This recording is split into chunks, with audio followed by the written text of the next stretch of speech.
Hi, Chris here. So why use a mastering step in podcast production? Well, there are many reasons, but the biggest and first one, which is vital, is to get your final episode audio to the proper loudness level. The unofficial standards are for mono episodes minus 19 LUFS, for stereo episodes minus 16 LUFS. Technically, that's in the mastering step, one of the last things you do.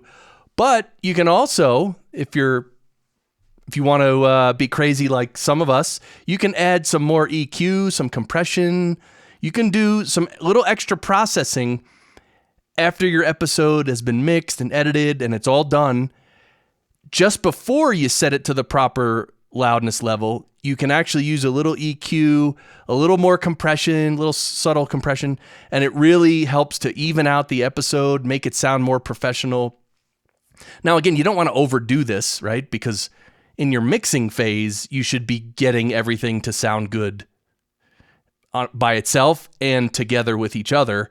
So the mastering step is just light EQ, light compression, that kind of thing. So I want to show you where I usually add it, and that is in my DAW. This is Reaper, and you can see that, I have to move this. So here, I moved the wrong thing. So if we go to the master track, the master fader, and click on effects, that's where I usually put my effects. Now you can see here, we're showing Ozone right here. And Ozone is from Isotope, and you can see you can have all these different modules. This is actually a mastering software. So it's really good. It's really good. I mean, it could be considered overkill for podcasting, just so you know. But, you can use dynamics, so you can have a multi-band compressor here. You can add some, you can do some EQing.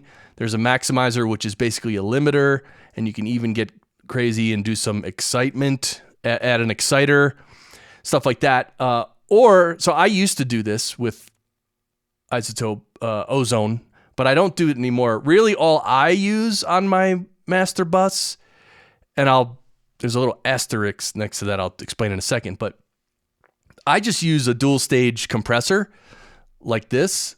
This is the Acoustica Aquamarine 4. It's 2 compressors, and I just slight compression, and it really has a vintage sound, really sounds great. So this is what I use. Now, normally, just so you know, what I do is I won't put my mastering effects on the master fader. What I'll usually do is I'll create a vocal subgroup. So it'll basically be all the voices from a podcast episode. So for instance, the music might be here, and participant 1 and participant 2. So what I would do is I would send participant 1 and 2 to the vocal subgroup, and that's where I would add my mastering compression. You could even use Ozone there. You could use anything there. Because usually the music, if you're using royalty-free music, usually it's already mastered and really compressed and EQ'd and all that. So usually you can just leave the music alone, but it's the voices in the episode that you want to run through your mastering step. So that's actually how I do it. So that's really all I wanted to say. Now, again, is the EQing and compression in the mastering step necessary? No. If you mix it well, then that's fine. But the first thing I mentioned was getting it to the proper LUFS level. That is necessary, and you always need to do that before you publish any episode. So that's it for today. Don't forget, my podcast engineering show is the podcast. The daily goodies are emails I send a few times a week. You can sign up at podcastengineeringschool.com. That's also where the main course is, where I teach people to work from home and earn a great living producing podcasts as top professionals, world-class podcast producers and engineers. That's what my school turns out. So anyway, that's it for today. If you want to like and subscribe, please do, and I'll see you in the next one. Bye.